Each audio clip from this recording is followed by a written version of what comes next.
So 4 rounds now in the books, and for the next race, F1 was staying in Asia. As for round 5 of the 2024 season, it was a trip to the Shanghai International Circuit as F1 headed to China. I love China.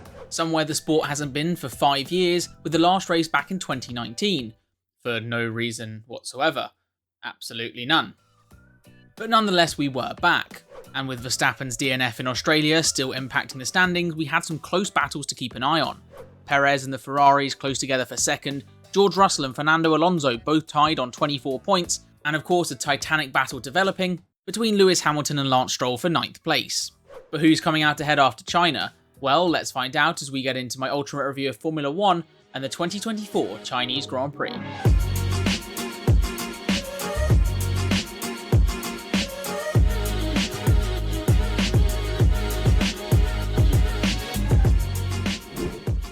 Coming into the weekend, and the big news was one of the driver silly season, where Fernando Alonso had announced that after driving for Aston Martin in 2023 and 2024, he'd be driving for them in 2025 and 2026. You can't defeat me. No, I know.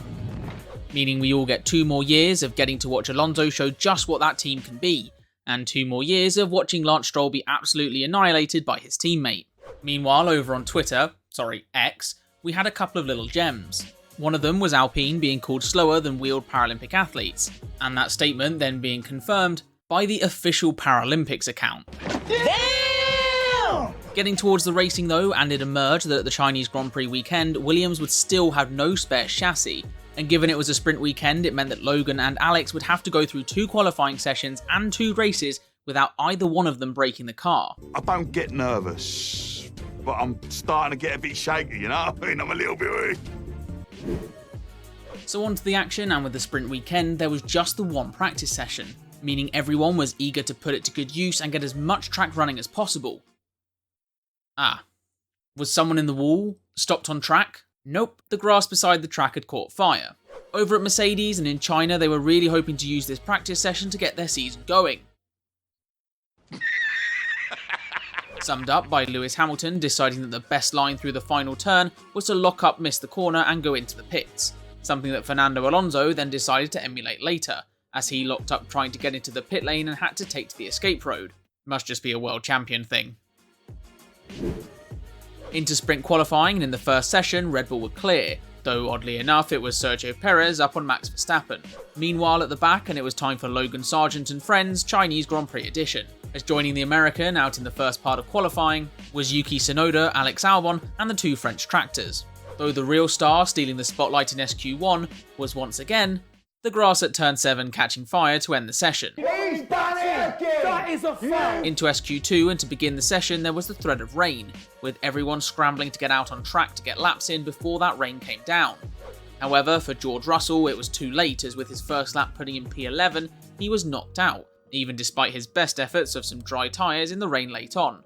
But the fact that that rain did come meant for the third part of sprint qualifying, we had a wet session. My spidey senses tell me this is gonna get fucking tasty, baby! With Charles Leclerc taking all of 60 seconds before throwing his Ferrari at the barrier, along with Max Verstappen deciding he was actually a NASCAR driver and refusing to turn right at turn 6, before then running so wide at the final turn it looked like he was off to Beijing. However, where going off was concerned, that was the least of the drama. As at the end of the session, Lewis Hamilton had taken the sprint pole, as in the dying moments Lando Norris had his provisional pole lap deleted for going off the track, and then reinstated by the steward 30 seconds later. I don't know what I'm doing! A technicality to do with if running wide at the final turn deleted your next lap as well, but it didn't, and that left Norris on sprint pole, followed up by Hamilton in second, Alonso in third, and then Max Verstappen in fourth. On to the start of the sprint, and Lando Norris bottled pole position in the space of literally 10 metres. But hey, that's fine, just settle into P2 and go from there. Or do what Lando did and try hang it round the outside, run off the track and end up down in 7th place after literally 2 turns. Oh fuck, I can't believe you've done this. Further back from the lead, and Carlos Sainz was putting pressure on Max Verstappen for third, but as it turned out it was actually Max who was making the progress past Alonso for second, and then a few laps later it was Hamilton next, getting by into the hairpin and wasting no time to go on and win the sprint by 12 seconds. But while at the front it was pretty straightforward, in behind it was less so, with Alonso, Sainz, Perez and Leclerc all squabbling over third place, started off by Carlos Sainz making a switchback move to get by Alonso and take that P3.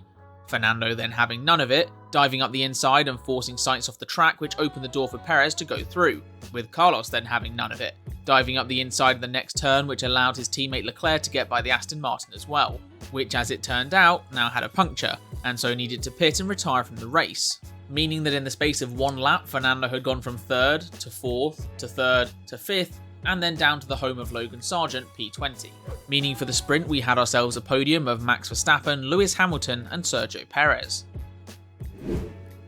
On to qualifying, and first things first, Logan Sargent was in last place, not just being slow but also spinning his car across the grass to boot. However, someone else in the drop zone was Lewis Hamilton, but with a much better final lap all he had to do to improve was not lock up into the final hairpin. So it turns out he couldn't do that, and so got knocked out in Q1. Honestly, how are you going to go finish P2 in the sprint and then literally later the same day go qualify in 18th place?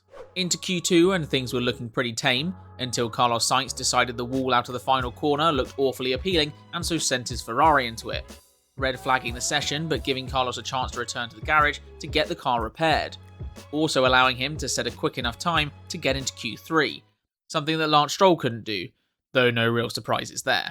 Into Q3 and Max started with provisional pole by 4/10, so again, no surprises there, with the inevitable occurring and him taking pole just 5 minutes later. The battle for P2 however, now that was something, as it was first Carlos Sainz to take 2nd place, then Charles Leclerc next across the line, also taking 2nd place, the McLarens next with Piastri first, P2, and then Lando Norris, also P2, still got a couple more to go so just bear with, as Fernando Alonso then crossed the line to take P2, and finally Sergio Perez finished qualifying to take, you guessed it, P2.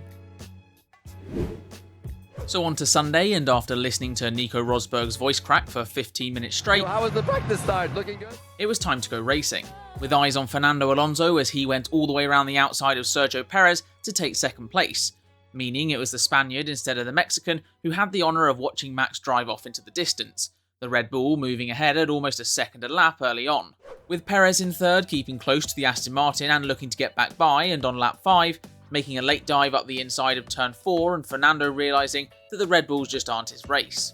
And then for Fernando just a couple laps later, the realities of driving the Aston Martin started to set in, as Lando Norris made his move down into the chicane, demoting Alonso further down the order to 4th.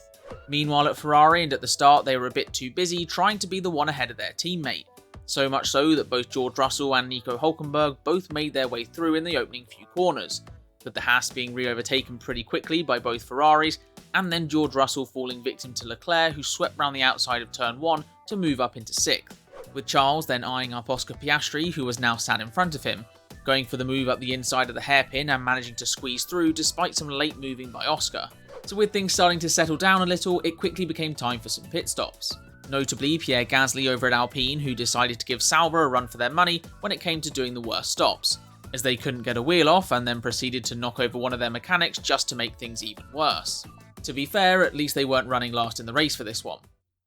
Well, until the stop that is. With RB then also submitting their pit stop, not so much to do with changing tyres, but almost causing Yuki to plough into Zhou Guanyu coming in ahead of him. I think if that had happened, then the local fans probably wouldn't have let Yuki leave.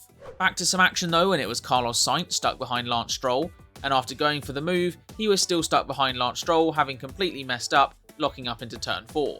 However, for the time being, that was all the on-track action, given Valtteri Bottas' Sauber had given up and died, with the Finn unable to park it somewhere safe, with the car stuck in gear giving us the scenario of how many marshals does it take to try and move an F1 car, the answer being not enough, as eventually the safety car was called. After initially just yellow flags and then a virtual safety car, the FIA just blindly mashing buttons when it comes to choosing a safety measure it seems.